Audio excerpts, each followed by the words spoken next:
Okay അല്ലേ?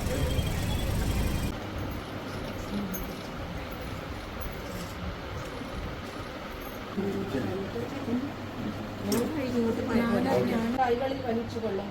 സിംഹത്തിന്റെയും മണലിയുടെയും മേൽ നീ ചവിട്ടി നടക്കും. യുവസിംഹത്തെയും സർപ്പത്തെയും നീ ചവിട്ടി മെതിക്കും.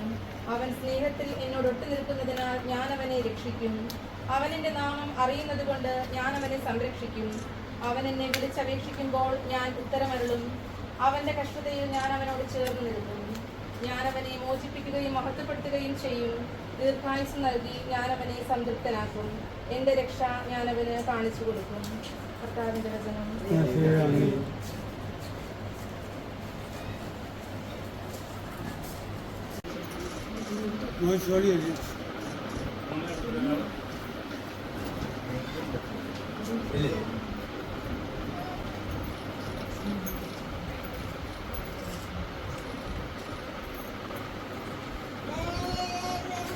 സമയം കൊണ്ട് എളുപ്പം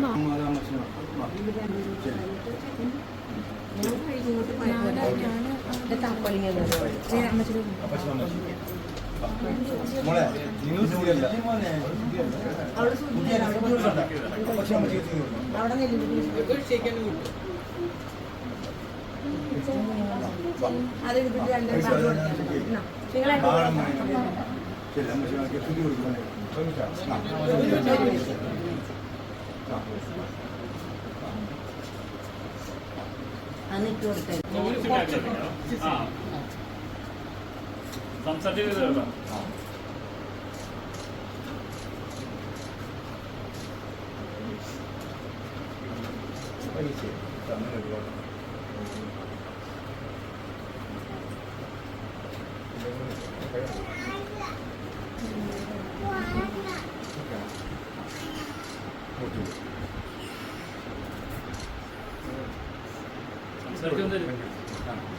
തമാശയൊക്കെ പറഞ്ഞിട്ട്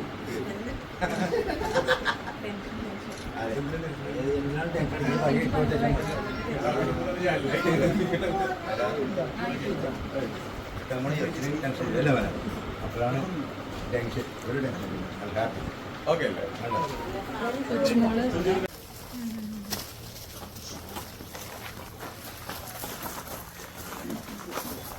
പള്ളിയോട്ട് പോകാം.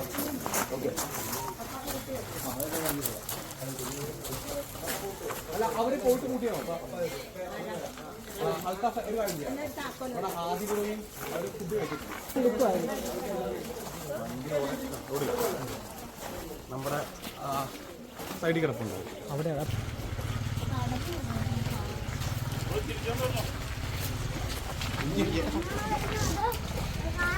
പ്രിൻസേ ഒന്നും കൂടെ വരുവാ. കല്യാണം കേൾക്കുന്നതല്ലേ, പറഞ്ഞ സന്തോഷം ഉണ്ടല്ലോ തീർച്ചയായിട്ടും. പിന്നെ എന്താ വെച്ചാൽ എനിക്ക് കല്യാണത്തിന് ടെൻഷനില്ല. എല്ലാവരും എനിക്ക് ചോദിക്കുന്നുണ്ട് കല്യാണത്തിന് ടെൻഷൻ ഉണ്ടോ എന്നുള്ളത്. ആ ടെൻഷൻ എനിക്ക് കുറച്ച് കുറവാണ്. സന്തോഷം, ബാക്കിയെല്ലാം ഹാപ്പിയാണ്. ഒരു പുതിയ തുടക്കമല്ലേ ഇനി. ഇത്ര നാളുള്ള നമ്മുടെ ഡെയിലി ലൈഫും റൊട്ടീനും കാര്യങ്ങളെല്ലാം മാറുമല്ലേ. ഇപ്പം ഇന്നലെ തൊട്ട് ഇന്നലെ വരെ ഞാൻ എങ്ങനെയായിരുന്നു അതുപോലെ അല്ലല്ലോ നാളെ തൊട്ട്. അപ്പോൾ പുതിയ ആളെൻ്റെ കൂടെ ഉണ്ടാവുമല്ലോ എപ്പോഴും. അപ്പം അതിൻ്റെതായിട്ടുള്ള സ്വഭാവമായിട്ടൊരു മാറ്റം ഉണ്ടാവുമല്ലോ. ഇത് നോക്കാം എങ്ങനെയാണെന്ന് വെച്ചാൽ